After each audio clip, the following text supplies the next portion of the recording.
Hello and welcome to Living English. Last time on Sisters and Brothers, Steve was teaching Anne how to play darts when Anne decided to tell him about her missing brother. Now let's see what happens when Anne shows Steve a photo of her brother.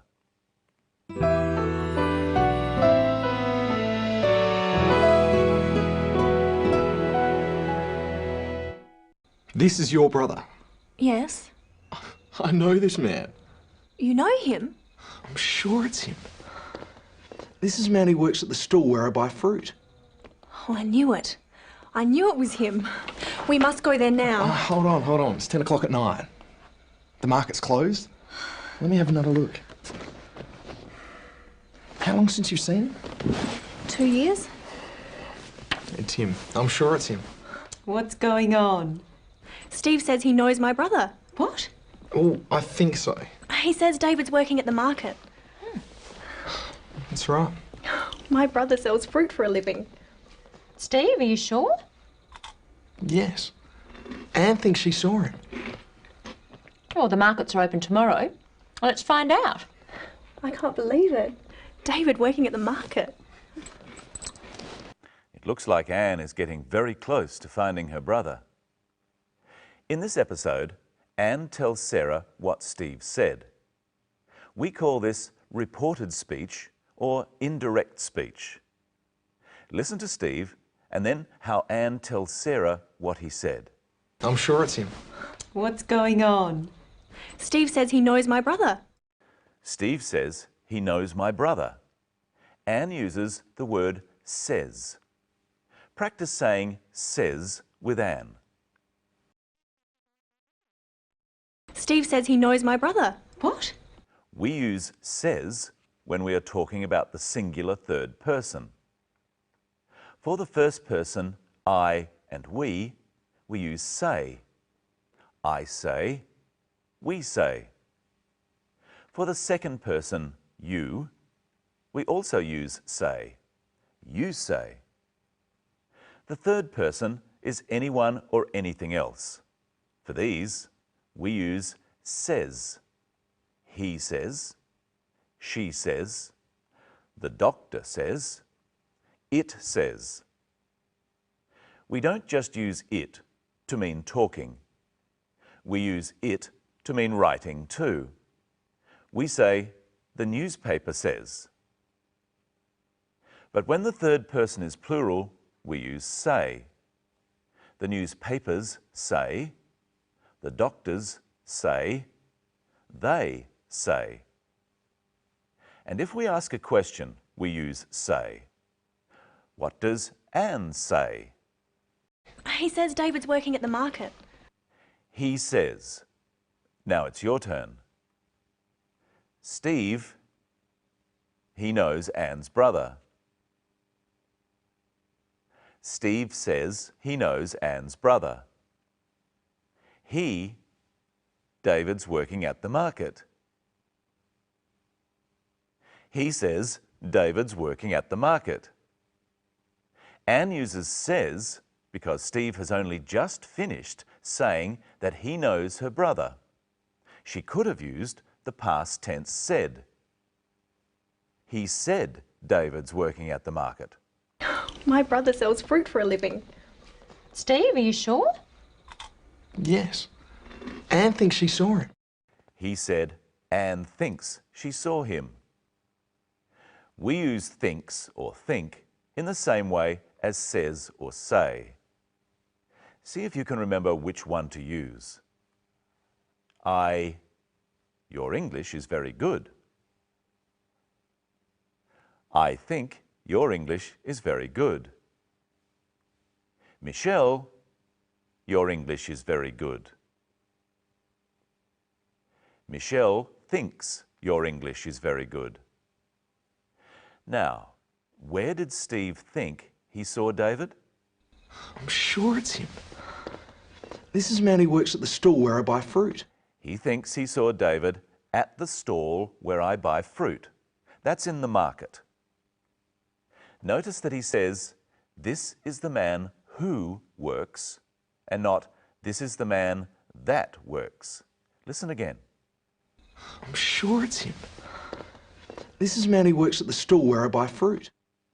We mostly use who when we are talking about people, and always that if we're talking about things. We say, I don't like cars that are noisy, but I don't like people who are noisy. Let's try some. I like cars are fast. I like cars that are fast. I like children laugh.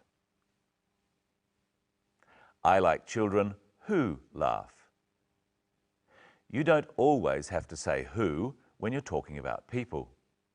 You can also say, I like children that laugh. But with things, such as cars, we always say that.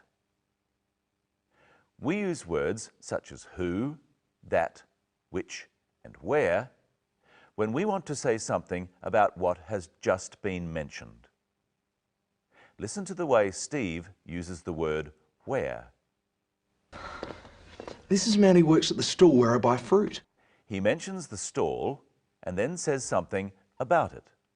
The stall where I buy fruit.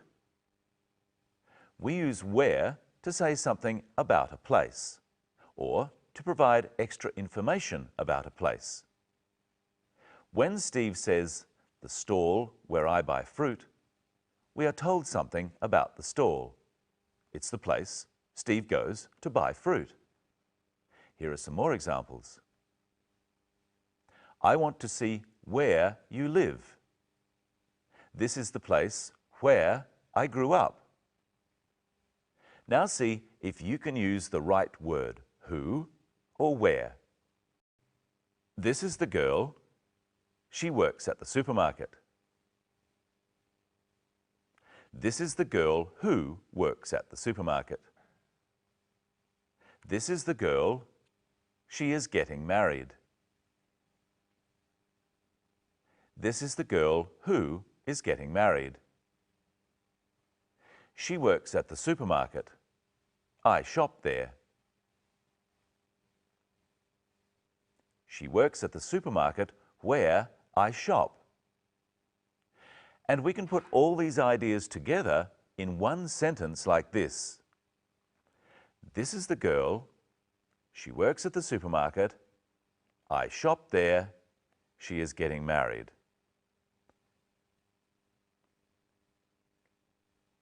The girl who works at the supermarket where I shop is getting married. So words like who, where, which, and that can be used to link sentences or ideas together.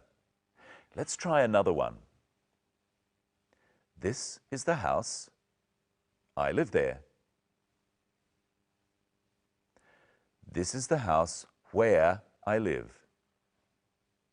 This is the man. He owns the house. This is the man who owns the house. And putting the ideas together. This is the man. He owns the house. I live there. This is the man who owns the house where I live. Now listen to what Anne says about her brother who works at the market. My brother sells fruit for a living. And this is Michelle. She helps host the program. This is Michelle who helps host the program. Hello, Michelle. Hello, Brenton. Hello, everyone. What does Anne mean when she says he sells fruit for a living? She means it's his job. His job is selling fruit at the market. It's how he earns enough money to live. We do jobs for a living. What jobs have you done for a living? I used to work at the market like David. I used to unload the fruit and vegetables off the trucks in the morning. Used to? We say used to for something that you did in the past but don't do now. I remember you used to work as a checkout operator. That's right. That was years ago. Now you try. Add used to to these sentences. Brenton, work at the market. Brenton used to work at the market. Michelle, work as a checkout operator. Michelle used to work as a checkout operator. We say, I used to work as a checkout operator because it was a regular thing, a job. I used to work at the supermarket every day. So I could say, I caught the bus yesterday, so I only caught the bus once. But if I say, I used to catch the bus, I mean I did it often, every day. I used to catch the bus to work, but now I walk. Do you remember what Anne's job is? What does Anne do for a living? She works as a wine importer. Where does her brother work again? I can't believe it. David working at the market. He works at the market. We mostly say that we work at a specific place. We work at the TV station. David works at the market. Let's practice that. I used to work the supermarket. I used to work at the supermarket. A teacher works a school. A teacher works at a school. A professor works a university. A professor works at a university. So what do we mean when we say that we work in something? We mostly use in for the general type of work we do. We work in the media. When I was a checkout operator, I used to work in retail. Anne works in the wine industry. What about when we say we work for something? We work for money. No, I mean when someone says he works for a bank. Oh, that means the organisation you are helping with your work. A policeman works for the government. Or it can just mean an individual. I used to work as a babysitter for my aunt. Ah, you used to work in childcare. Yes. Now it's your turn. Which words will we put in here? I work as a TV presenter at the local TV station. I work in the media. Who do you work for? Well, I work for ABC Asia Pacific TV. It's a TV network. So I work for the TV network. We know that Anne's brother David works at the market, but what does he work as? Someone who sells fruit and vegetables is called a greengrocer. So David works as a greengrocer. Of course, you can also say he is a greengrocer. Well, that's all for today. We learnt about reported speech and what first, second and third person means.